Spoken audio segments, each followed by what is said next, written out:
Irmãos e irmãs, hoje escutamos no Evangelho que Jesus tomou a firme decisão de partir para Jerusalém. Não é um simples deslocamento, uma simples viagem, mas Jesus parte para Jerusalém na consciência de que é lá que ele será morto. Caminha com essa consciência clara, caminha para a morte. E o que ouviremos nos próximos domingos, justamente expressa esta consciência de Jesus. Então, quando estivermos participando da Santa Missa, nos próximos domingos, vamos olhar para o que Jesus diz e lembrar que ele está caminhando, decidido para Jerusalém, com a consciência da sua paixão e morte. Aqui no Evangelho escutamos que Jesus não foi acolhido pelos samaritanos, porque percebiam que ele ia para Jerusalém, ou seja, era judeu. Os judeus não se davam bem com os samaritanos.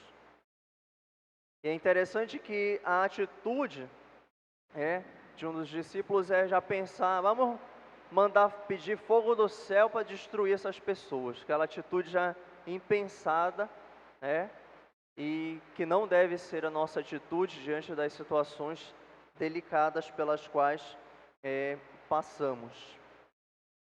Aqui podemos dizer que existem três chamados, três momentos em que aparece o verbo seguir. Se fala de seguir a Jesus. Primeiro tem uma pessoa que diz, eu te seguirei até aonde o Senhor for. Onde quer que o Senhor vá, eu te seguirei. Talvez com aquele ímpeto, com aquela empolgação, com aquele desejo, se encantou por aquilo que Jesus realizou e quer seguir Jesus. Só que Jesus ele é bem realista, bem concreto, radical e firme, quando ele fala desse seguimento, como nós ouvimos, por 3 vezes. Primeiro ele diz que as raposas têm suas tocas, as aves têm seus ninhos, mas o Filho do Homem não tem onde reclinar a cabeça. Então quem segue Jesus também não tem onde reclinar a sua cabeça. E assim deve ser também no nosso chamado. Não adianta somente a empolgação. Não quer dizer que eu não vou estar feliz, empolgado, animado com a causa de Deus, mas não é só a empolgação. Porque a empolgação ela pode passar e vai ter que continuar a decisão, a firmeza. Então quando vê, é difícil, é exigente, eu tenho que carregar minha cruz, aí o que eu vou fazer? Se era só empolgação, vou sair, vou desistir. Por isso precisa ter uma decisão e precisa ter uma clareza do que é o seguimento a Jesus. Nas outras vezes, Jesus chama ao seu seguimento e não deixa nem que se despeçam dos familiares, nem que ele enterre o pai. Claro que aqui não quer dizer, Jesus está falando para não se enterrar o pai. Enterrar os mortos é uma obra de misericórdia, quem dirá o pai. Mas aqui Jesus quer mostrar que Deus está acima de todas as outras coisas. E para seguir a Jesus eu vou ter que considerar isto. Deus está sobre tudo. Até mesmo aquilo que é bom e válido, que é me despedir da família, enterrar o pai. Então Deus está em primeiro lugar. Tem a primazia diante de tudo. Aqui, quando se fala de se despedir dos familiares, nós podemos nos remeter à primeira leitura de hoje, quando se fala do chamado de Elias. Lá Eliseu autoriza, vai e volta. Mas aqui, quando é o próprio Deus que chama, ele não autoriza que a pessoa se despeça.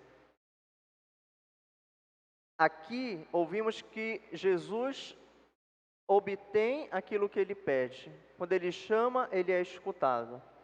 Quando chamou, por exemplo, Pedro, Tiago e João, eles imediatamente o seguiram. Deixaram as redes, deixaram o Pai e seguiram a Jesus. claro aqui, esclarecendo também, quer deixar, é saber ter o coração desapegado da família, é saber seguir a sua missão. Não é menosprezar, abandonar a família, mas é saber que aquele que segue a Jesus precisa estar livre para dizer o seu sim a cada dia.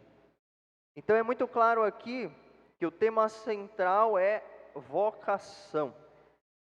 A liturgia hoje nos fala dessa vocação e o Senhor continua chamando hoje.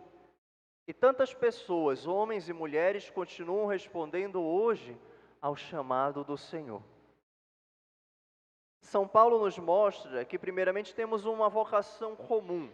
São Paulo diz na carta aos Efésios: sede um só corpo e um só espírito, assim como fostes chamados pela vocação a uma só esperança. Primeiramente, somos chamados a seguir a Jesus. Somos chamados a formar a igreja, a formar este único corpo, que é o corpo místico de Cristo. Depois somos chamados a vocações específicas. Somos chamados à vocação leiga, que está ali unida à matrimonial, geralmente se costuma falar como duas, mas estão unidas, a vocação sacerdotal, a vocação religiosa. Não devemos insistir nesta vocação única, para frisar que devemos estar unidos, caminhar juntos, e claro, devemos focar também nestas vocações específicas, sabendo crescer cada um no seu chamado, na sua vocação. Sabendo que mesmo que exista toda essa diversidade de carismas, de ministérios, de congregações, ordens, comunidades, tantos modos de seguir a Jesus, mas todos nós estamos unidos, todos unidos neste único corpo que é a igreja, o corpo místico de Cristo. Precisamos cuidar das vocações à vida consagrada.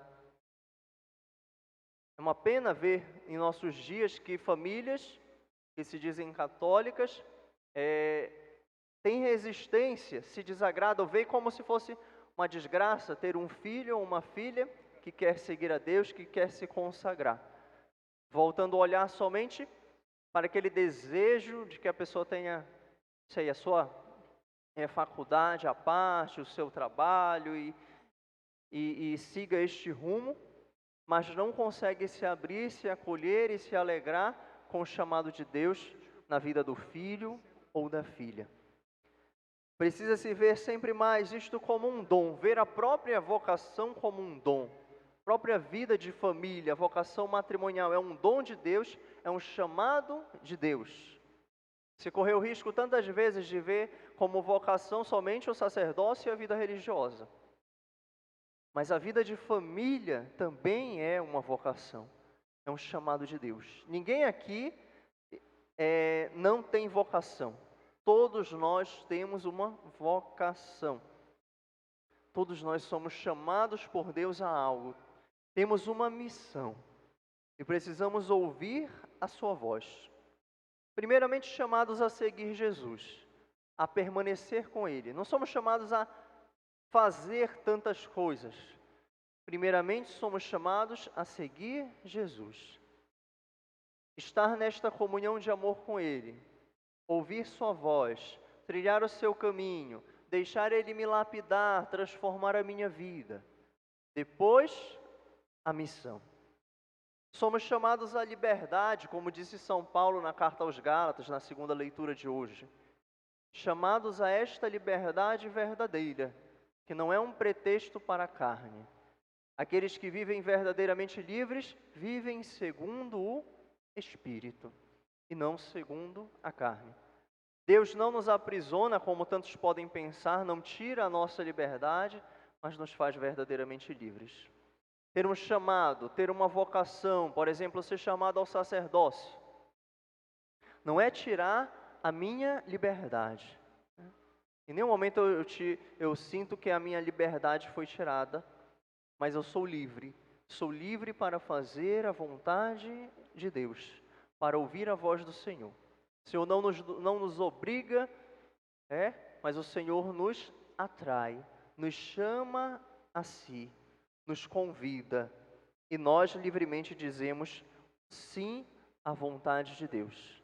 E assim somos verdadeiramente livres, porque estamos diante daquele, nos deixando conduzir por aquele que nos criou, aquele que nos ama. Somos chamados também à santidade. Também outro erro que se tinha era ver a santidade é só para aquele grupinho reduzido, para pouquíssimas pessoas. Não, todos nós somos chamados à santidade. Todos nós somos destinados ao céu, e se quem está no céu é santo. Então essa é a nossa meta, é a santidade. É buscar de fato uma vida em Deus, é me deixar conduzir pelo Senhor. O santo não é perfeito, Deus é perfeito. O santo está em busca da perfeição. Como diz o nosso padroeiro, São João Paulo II, o santo é aquele que não cansa de levantar. Caiu, levantou. Se caiu, se esforça para não cair, mas se cair, levanta e segue em frente, voltando o olhar sempre para Deus, sempre para o alto. E temos tantos meios objetivos para alcançarmos esta santidade, dentre eles os sacramentos, a palavra de Deus, o exemplo dos santos, o magistério da igreja, mas preciso também deste meio subjetivo, que é a minha decisão, a minha consciência, o meu desejo de fato seguir a Deus. Esse chamado segue-me continua sendo feito hoje. Deus continua nos chamando. E a nossa resposta deve ser a mesma que a Virgem Maria deu, que Abraão deu, que Samuel deu. Eis-me aqui. Aqui estou, Senhor. Não nos façamos de surdos. Ouçamos a voz de Deus, nos perguntemos o que é que Deus quer de mim, o que Ele quer que eu faça, qual é a minha missão, a que Deus me chama. Sabendo que sozinhos não somos capazes de responder ao chamado de Deus, precisamos do auxílio dEle. É Ele que nos fortalece, é Ele que nos sustenta, é Ele que nos fortalece no nosso sim, que deve ser a cada dia. Provações teremos, dificuldades teremos, mas se estivermos unidos a Deus, nós vamos perseverar. Por isso, cada um de nós que já deu a sua resposta ao chamado de Deus, renove o seu sim. Renove esse desejo de estar na vontade do Senhor, de perseverar, de fazer o bem, de dar o seu melhor. Aqueles que ainda escutam, estão escutando, discernindo, se abrir, colocar em oração, escutar de fato a voz do Senhor, a fim de que possam responder com generosidade, com decisão, sim a Deus, e possam assim ser verdadeiramente felizes. Mais uma vez o Senhor vem ao nosso encontro na Eucaristia, nos fortalece, nos torna capazes de dizer sim e nos impulsiona para a missão. Louvado seja nosso Senhor Jesus Cristo. Passamos um instante de silêncio para escutar o Senhor.